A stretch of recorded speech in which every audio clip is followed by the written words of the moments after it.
Have you ever seen a movie or TV show that shows a strange board game with little black and white dots as pieces?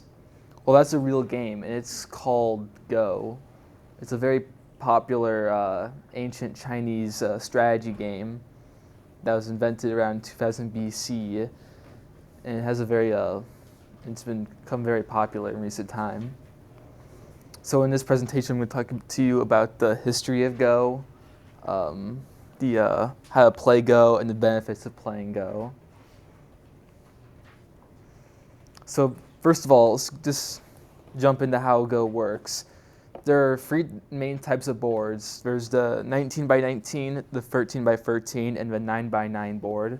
For this presentation, I have a 19 by 19, but on the screen what you're going to see is 9 by 9, which is typically preferred for beginners.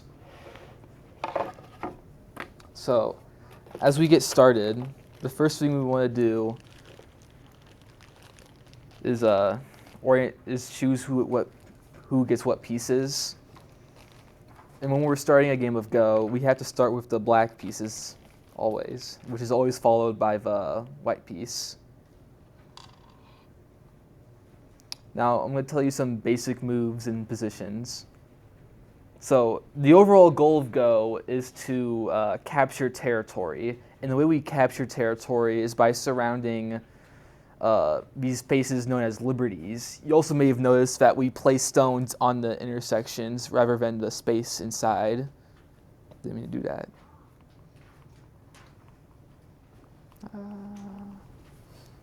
Please hold for a moment. So yeah, we place stones on the intersections rather than inside these squares. And basically, the way we count points is by having territory surrounded. So in this example, each the black side and the white side would have 2 points for each of these intersections they've surrounded. The next thing to know is how to capture stones. So to capture stones, you have to think about like suffocating, like you're suffocating a stone, because each stone the only way stones can stay alive is if they have an open intersection, known as liberty. If a stone has only one liberty left, they're put into a position known as an Atari.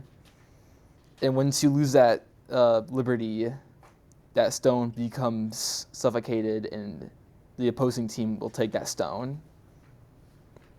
But then you might have also noticed that there's a border to this game, and it's the same rules with capturing territory, except if you have the stones surrounded on each side, that you take that territory automatically. Another thing to talk about is what if you've taken territory, but there are already stones inside that territory? Well, in that case, you can no longer place any stones in here unless you have the opportunity to steal a stone, in which case you could just take the stone and then break that territory down.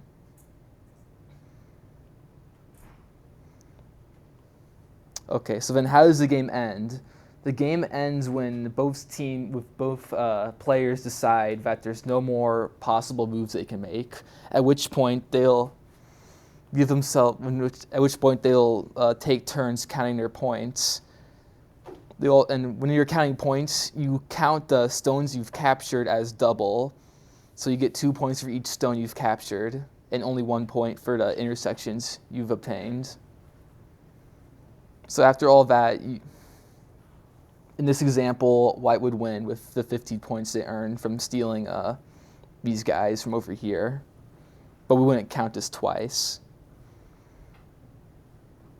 So when it comes to Go, it's a very popular game mainly in this area where it started, which is China and Japan and Korea. They have a lot of loyal followings in other countries, like the British Go Association, which according to them, they've said there's around 60 million active players as of now. So it's a very popular game. It was also the inspiration behind the QR code, which you may recognize for a lot of things.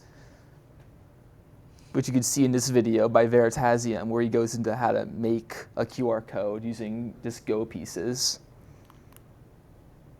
And there are a lot of benefits to playing Go. For one, it helps with memorization, since there's a lot of skills and like moves you have to memorize and rules and all that.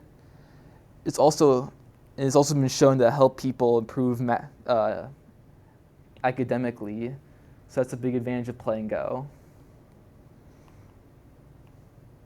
And that's pretty much it. So, thank you.